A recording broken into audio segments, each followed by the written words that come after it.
Hey everybody, Bryce Koon here with the Crowded Booth, and we're back with another episode. Today, we are talking about the missing link. It was Kyle Wright and why he is such a big part of the Braves' pitching success so far here in 2022. All that and more here on the Crowded Booth. Pile in here and make yourself feel at home. The Crowded Booth is coming on. The Crowded Booth with Bryce Koon.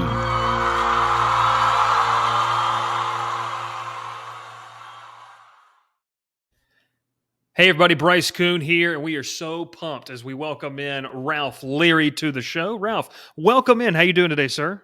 I'm good. How you doing today, bud? Doing fantastic. If you're listening over on the radio, we appreciate that. If you're listening or watching on YouTube, appreciate it as well. Hit the subscribe button. Make sure to set up those notifications as we're talking more and more about the Braves. Ralph, this is it's a fun time. Obviously, last night, Monday night, was a fun win for the Braves, a pitcher's duel. And so I think it's very, very timely that we are talking about Kyle Wright and why he has really been a massive key to the Braves' success here in 2022. Ralph, Kyle Wright, obviously last year, and I'll say this, the kid played at Vanderbilt, and we could go back where we talked about it years prior. He had the talent. He had the potential. And in the World Series last year, he had what I kind of feel like was a coming out party. Like they needed him. Yeah. He stood up, and in the biggest stage you could possibly pitch in this sport, like in the biggest stage in this sport, he came through. And it kind of felt like it can't ever get harder than that. Like there's no situation that could get harder than that right there. Well, he starts out 2022, and he's arguably been kind of what in the beginning was the best pitcher. Then Max Fried starts to do what he's doing. But the 1-2 punch, and we talk about Max Fried later on and kind of in other episodes, Kyle Wright, what has he meant to this rotation? I think he's meant everything and more. Well, I showed you. You can see it obviously right now, but they can't. I titled this show called "Right on Time" because it's true.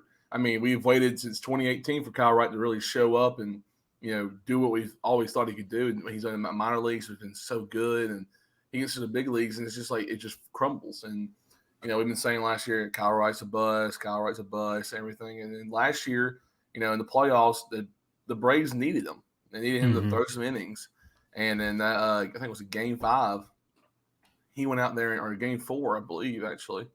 He went out there and dueled. I mean, he dealt for 4 or 5 innings against the Astros, and it was an outstanding performance. I mean, you tip your cap to what he did and what he had to come into. So he took that from last year and said, I want a chance one more time. And he's shown up now. I mean, look at he's 10 times better than he was last year and in the years prior, I feel like. I mean, you look back at his stats a few years ago, it's like, what the heck happened in this time? But, you talk about players progressing and getting better. That's someone who's finally shown up and gotten better. Yeah. Yeah. And I think that's the best thing is his emergence has really been it's key to this rotation. Charlie Morton not having the year that he thought he was going to have. And I think a lot of that is due to him coming back from what was a really tough injury and not having the normal offseason program. But Charlie Morton has battled. Like he hasn't had, I don't think we've seen a start, maybe 1 or 2 that he has had like his A+ stuff, but he's battled. Ian Anderson the same way. Anderson pitched phenomenally against the Cubs on Sunday, 7 innings of shutout ball. Max Fried, you just said it before, he's got to be in Cy Young conversations. We're going to do another episode on Spencer Strider, his emergence in the back end. Ralph, I don't know if you knew, first month and a half of the season, the Braves' 5th spot was horrible. Like it was terrible. Right. It was a black hole. He has come in and filled that. But the 1-2 punch right now, and they were looking for that too because Morton had been struggling. Kyle Wright has done everything they've asked of him, and I think it's really interesting to see. So I'm going to read off some of these stats real quick that I have over here, and then, Ralph, we're going to bring up your thing. But the pitching staff, and this is in large part due to Kyle Wright. The Braves pitching staff is 6th in Major League Baseball in opponents' average at just 229. And that's really good, Ralph. I don't know if you know that. That's really extremely good. They're 7th in ERA at 3.61, and that's even with some elevated ERAs like a Charlie Morton's, like some other guys. And this is as a team. And then one thing that I thought was really interesting was in the strikeout category, Ralph, they are 2nd.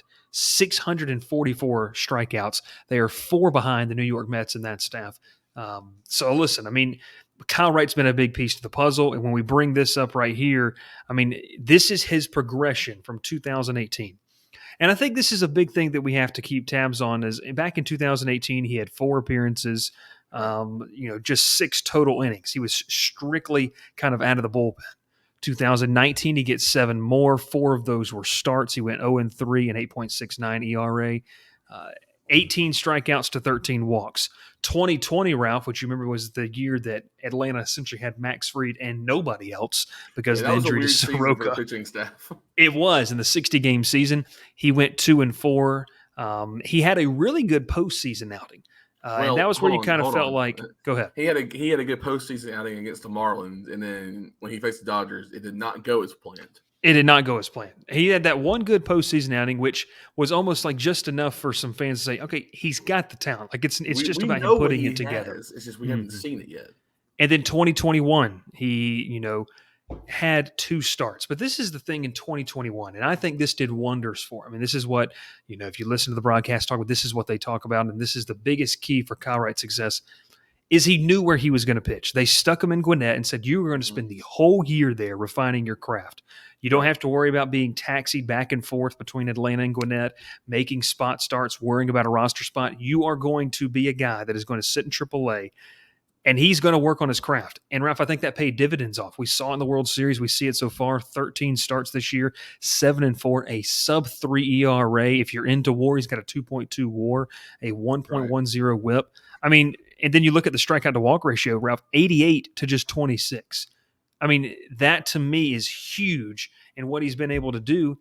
And he's looked filthy. Like if you follow Pitching Ninja on Twitter, the guy has looked absolutely filthy. He's got plenty of clips there. I think Kyle Wright is one of the biggest reasons for the Braves' success. He's established himself. You can see Fried and Wright. And to me, Ralph, that bodes well for what could happen if Charlie Morton, comes back down to earth with what he can do and reins it in. Ian Anderson can build off his start against Chicago, and then Spencer Strider just continues to do whatever he's going to do. I mean, this is a rotation that, with the emergence of Kyle Wright, really has the potential to be one of the best in the National League and maybe one of the best in baseball. Well, we talked about in the past few years that Mike Soroka has been one of the best pitchers in baseball, and for being so young and so dominant when he was with the Braves in 2019, and then obviously 2020 and the injury and the setback last year. It's been like it's been Max Fried's team, honestly, the pitching staff. Now Charlie Morton comes in, he's a veteran, but Fried's been here longer, and he's been that guy we can rely on. So to add Kyle Wright, who's been a part of this team for a very long time but hasn't shown up yet. Guys like that are going to do wonders for this team, especially Kyle. Like you said earlier, what Kyle Wright's done for this team has made a huge step in this rotation. It's been like the Braves pitching this season is, I mean, I think further ahead than it was last year with, Fried and Morton and even Huascar Ynoa during the middle of summer, and even Drew Smiley, who had a great summer last year. So overall, this team's gotten, I think about 20 times better in pitching wise, even with Strider coming in. So having Kyle Wright and those younger guys step up, it's been huge. Kyle Wright's emergence has been huge for what this team has wanted to do. And I think, too, he's become a guy, Ralph, that when his turn comes around in the rotation, that you are going to be like, I'm getting a solid start tonight. And it's completely a game changer. I mean, this is a game changer for what Atlanta needed. And I think the biggest thing as he started to look like the ace, in my opinion, that they thought he could be when they took him in the draft. I mean, I think that is to me kind of what it is. Before the unlikely postseason start that he had last year, he spent all of 2021 in AAA. And I just think that was the biggest thing that he could have done because, and really we've seen it, guys, Touki Toussaint, these guys that get kind of shuffled around. Don't you think it kind of messes with the psyche, like the mental side? Right. When this is where I'm sitting, I'm sleeping in this bed. Like I know that I'm with these guys for the full 140 game minor league season. To me, it may not be where you want to be, but I think he's going to look back on it if he can continue the success in his career and say 2021 was massive for me to be able to do what I wanted to do going forward. Well, you look at baseball now, and with pitching, it's been velocity for a long time. Always, guys do 100, 102, 103 almost sometimes, and you're like, wow, that's amazing, that's incredible what they can do. But I feel like Kyle Wright was trying to join that group, trying to pump it in 100 miles an hour. He can't control it very well, So he dialed it back. He's throwing about 96, 97 at most, but he's got great stuff right now. He's got his great exchanges working. Everything's working for him right now. I think his breaking balls are incredible right now. I feel like that's what his part of his main games stepped up this year. His control, I feel like he's lacked control his whole career till now. So, like you said, that 2021 season was huge for him. I mean, he only had 2 starts for the big leagues. That's all he had. And then the minor league and then the postseason appearance he had late in the World Series. But other than that, you take those 2 starts in major leagues and you lose one, you get roughed up a little bit, you go at AAA, you refine that craft, and you're good to go. And that's what he's done. And I think he's finally stepped up to the show. And we're closing in on re-signing him soon.